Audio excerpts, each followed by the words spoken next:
If it's not Tony Danza, I'm not interested.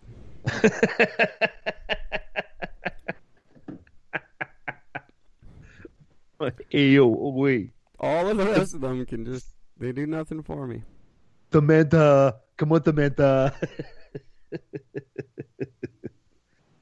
Fucking retard.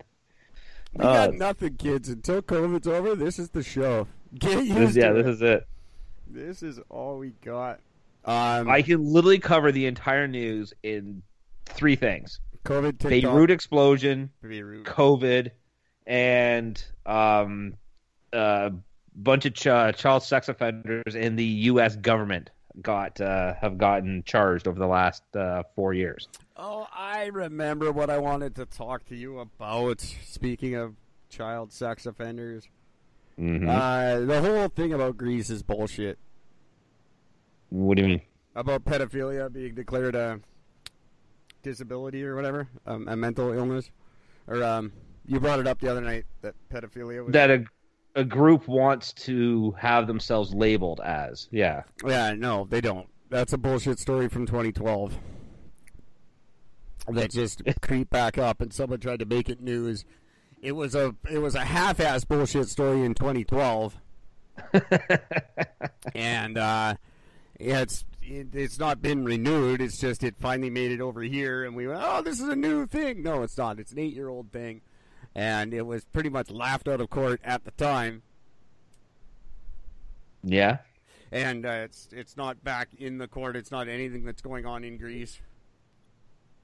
For some, I don't remember Greece being a part of it. That's the only thing I don't remember. But nah. And people get, oh, the legal age of consent over there is 15. That's gross and it's terrible. Yeah, well, it's 16 here, idiots. Not that big of a difference. Keep that in mind. Jesus, I couldn't even imagine nailing a 16-year-old. I couldn't imagine hanging out with a 16-year-old long enough to convince her to nail me. But but it's gross. I mean, that too. Yeah. But yeah, that story, Gord brought it up, and it was interesting, but it's not true, and it's old. But people brought it up in North America to be new. Like, that wasn't just Gord. It was people tried to make it sound like it was new, and Gord found it, and yeah. It was the TED Talk. That's what it was. That's where I picked it out from. It was a TED Talk. But yeah, though there were no dates on that specifically. Yeah. But yeah, it was a TED Talk. 2012. That's right. And I said I can't see a 2012, or I can't see a TED Talk being illegitimate, but yeah. And it's not illegitimate. It's just 8 years old, and it's been long since quashed. It was what they were trying to reassess what they could call like a mental illness. Yes. And a whole bunch of stuff was brought up, like pyromania and necrophilia and pedophilia and like all these things. And they just weeded through them and said no to most of them. No. Oh, for fuck's sakes. Yeah. Yeah, that's right. I remember that. Now I remember the whole thing now. Fucking TED Talks. That's right. Yeah.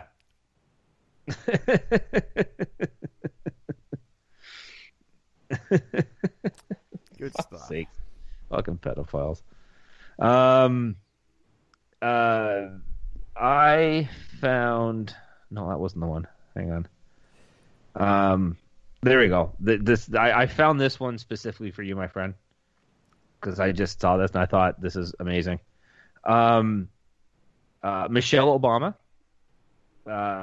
She now says she has low-grade depression because of the pandemic, racial tensions, and the hypocrisy of the Trump administration. We all do. Yeah. I just wish I had the millions you had to fucking go to sleep at night with. Welcome to Earth. Fucking low-grade depression.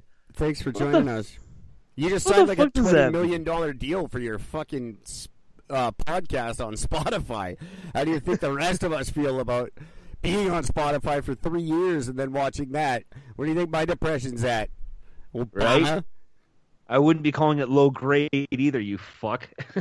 I've been slugging away in the fucking trenches for 3 years, busting my ass to get this show any sort of recognition whatsoever.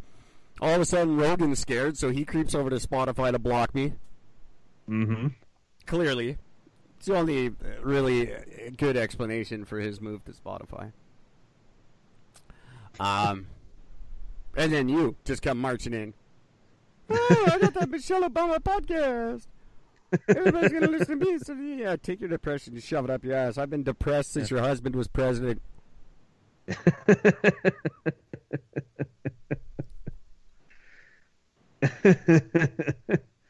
Oh, God. It's just...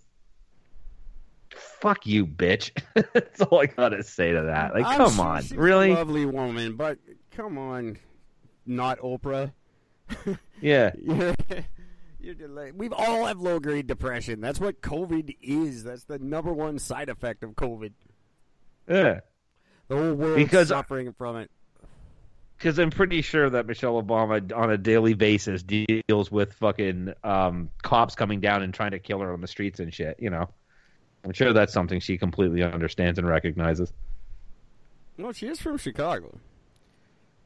She must have been shot at least once. Yeah, but not from the cops. Yeah. Nobody dies from cops in Chicago. They're dying from each other. Yeah, well, shit. Their COVID numbers are suspiciously low.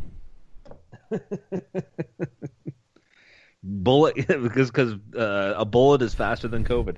Yeah, how long does COVID live on a bullet? That's the question. Why isn't there a study being done on that? What the hell? I had a friend of mine actually post this thing. This was quite genius. I'm actually going to bring it up here because I just thought this shit was fucking hilarious. So the post she had was from, God bless, the CBS News. And it says, Georgia's second grader tests positive for coronavirus after first day of school, forcing class into quarantine. And then you read the article. The first paragraph is about this second grader who coming home, like after the first day of school, miraculously has COVID after the first day. Nowhere in this thing does it mention anything else about the student. It just goes on talking about Trump's an asshole, basically. But what's really funny is there's in the U.S., one of the biggest issues in the U.S. is how long it takes everybody who is not in the government to get their test results. And it can take anywhere from 3 to fucking 12 days to get the results in the U.S. Yeah, it's all the same here. So somehow this kid goes to school on the first day, and that night has COVID and got tested and got the results that night. All from the point he left from school until he got home at night. Sure. It's literally not possible. It's just nothing about it. I called her out. I'm like, so a student tested the day so I asked, was the student tested the day before they went to school, then again the day after? Because it doesn't mention anything about this anywhere else. And she's like, I have no clue. Well, then why the fuck would you post it? You're fanning the flames of fucking stupidity. More so than ever, people are just posting whatever the fuck they want. Yeah. And other people are believing it. I've been saying that forever. I posted a big fucking rant about it, oddly enough, the weekend before I ended up thinking I had it. So that was a funny rant. Because there's like, everything you're hearing about COVID's a lie. And then it's like, oh, fuck, I have COVID. Shit. I got to retract my statement. Damn it. But no, people are just posting anything. And so many people are just believing shit that I don't even get it, because it's smart people who wouldn't believe this crap a year ago. Yeah. Yeah, that's the thing.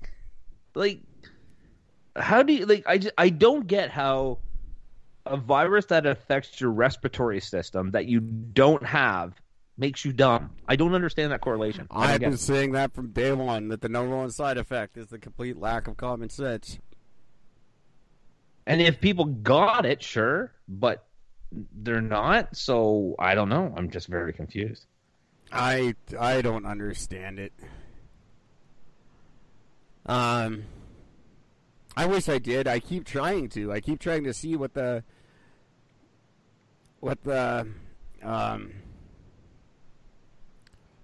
secret is. Why are we doing this? I don't know. But none of it makes any sense. No. You know how we talked about last podcast about if Canada was going to make mandatory vaccines? We talked about that, and you said, yeah, it got voted no 22-20. That was pretty close. Why was only 22? Why was only 42 people voting? Well, that's all it took. 42 people. Yeah, no, there's a whole bunch of people not fucking going to work. Yeah. Get back to Ottawa, you losers. There should be a hell of a lot more than 42 people voting for that shit. For something that important. 42 people total. That's the problem with it.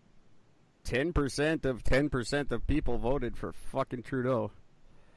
But our own government's not even showing up to do their job and vote for this shit. That's fucking ridiculous.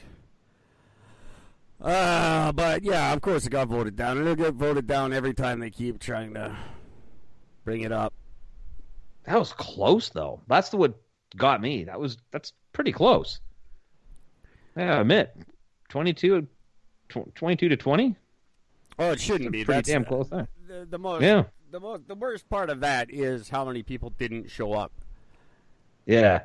That's fucking ridiculous.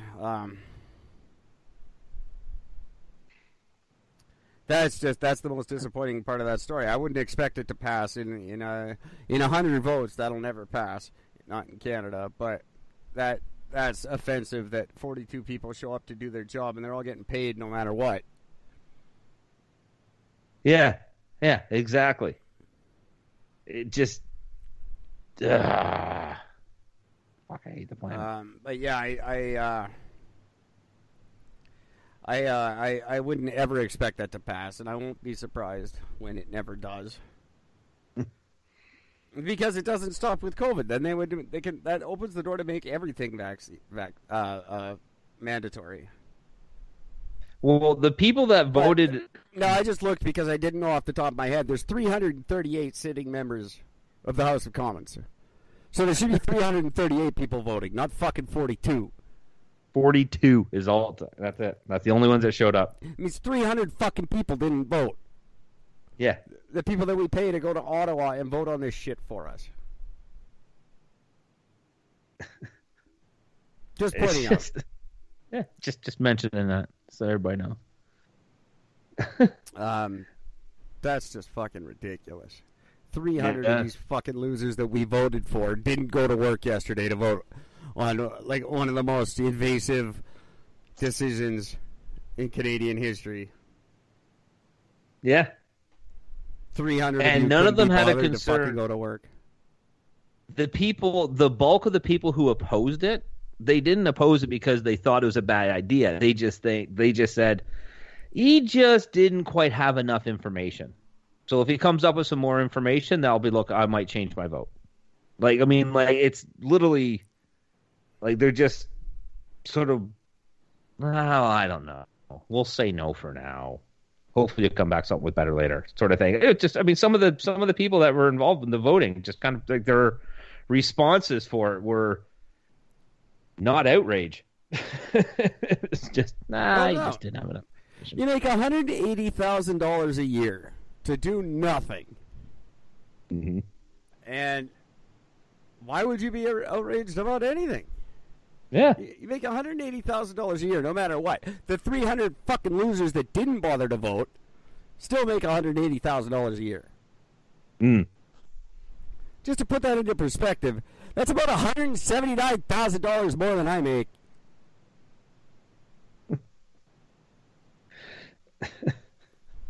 That might be an exaggeration, slightly.